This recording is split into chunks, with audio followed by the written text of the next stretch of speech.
Olá, meu nome é Juliana, trabalho na área de psicopedagogia e eu venho aqui hoje para te dar 5 dicas práticas para ajudar nos estudos.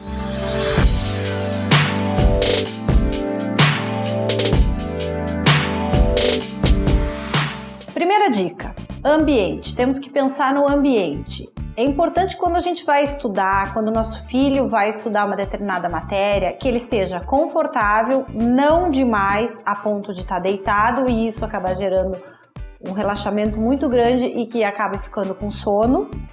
E também não desconfortável. O ambiente de preferência bem iluminado, com silêncio, para que ele possa deixar toda a atenção dele voltada para aquele assunto que está sendo estudado. Segundo ponto, frequência. É muito importante que a criança tenha uma frequência e essa frequência ela deve ser diária.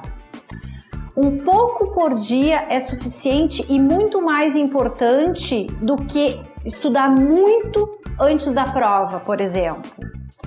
Porque tu consegue estudar um pouquinho por dia, vai te trazer um retorno melhor, o teu cérebro vai conseguir trabalhar e armazenar isso na memória de longo prazo. Então, estude pouco, mas estude sempre, todos os dias. Ou vamos dizer assim, deixa passar o final de semana, ou deixa passar um dia importante aí. Se nós habituarmos os nossos filhos a todo dia pegar e revisar o conteúdo que foi dado em aula, isso vai ser importante.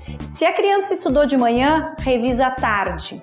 Se estudou à tarde, revisa à noite, mas sempre antes de dormir, porque na hora que tu vai dormir e vai descansar, o teu cérebro vai fazer todo um trabalho de organização e retenção dessas informações que foram estudadas. Ainda sobre a segunda questão, estude um pouco por dia. A criança pode fazer, o adolescente ou nós adultos também, um resumo daquele assunto. Faça esse resumo do dia que ele depois vai te auxiliar na hora do teu estudo depois.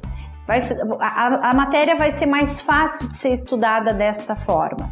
Terceira dica, autoexplicação. Depois que a gente estuda, revisa aquele assunto e consegue explicar para alguém ou para nós mesmos sobre aquele assunto que foi estudado, o nosso cérebro consegue assimilar melhor. E quando a gente já consegue ter o domínio daquele assunto e fazer uma explicação, é porque essa matéria foi aprendida. Então é muito importante falarmos em voz alta, como se a gente fosse explicar para alguém aquele conteúdo aprendido, aquele conteúdo estudado. Quarta dica, o tempo de estudo. Isso depende muito de cada pessoa. Tem gente que tem mais dificuldade de ficar um período muito grande, precisa que seja com intervalos, o tempo de permanência para a concentração tem que ser menor. Então vai muito de cada pessoa. Mas sempre é indicado não ultrapassar 50 minutos. E fazer intervalos de 5 a 10 minutos. Então, tu estuda um determinado assunto por no máximo 50 minutos, pode fazer 15, 20, 30, mas sempre respeitando um limite de 50 minutos. Faz uma pausa, levanta, se movimenta, toma uma água, faz essa pausa de 5 a 10 minutos e retorna para o mesmo assunto ou para um outro assunto se tiver necessidade. Quinta dica bem interessante. A gente pode fazer um quiz em relação àquele assunto que foi estudado. Pega pequenos papéis, faz perguntas sobre aquele assunto. Perguntas curtas. E no verso desse papel, coloca a resposta. Então a gente vai colocar 2 sacos ou 2 caixas com essas perguntas e a resposta no verso desses papeizinhos.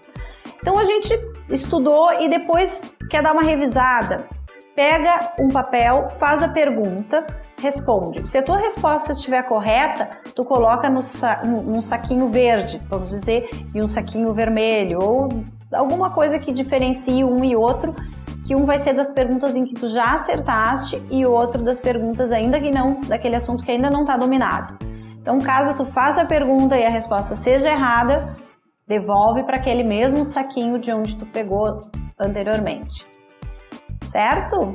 E como referencial teórico e uma dica de leitura em relação a esse assunto prático de estudos, eu quero passar para vocês esse livro, que é do professor Peer, Aprendendo Inteligência. Aprendendo Inteligência é uma série que ele tem, muito interessante, é um livro muito fácil de leitura, muito gostosa, muito atrativa. Então fica essa dica para vocês. Não esquece, se inscreve no canal, se tu gostou do vídeo, curte aí, compartilha com os amigos para que mais pessoas tenham acesso a esse material e possam ajudar aí os filhos, adolescentes e a eles mesmos em relação aos estudos. Obrigada, um beijo e até a próxima!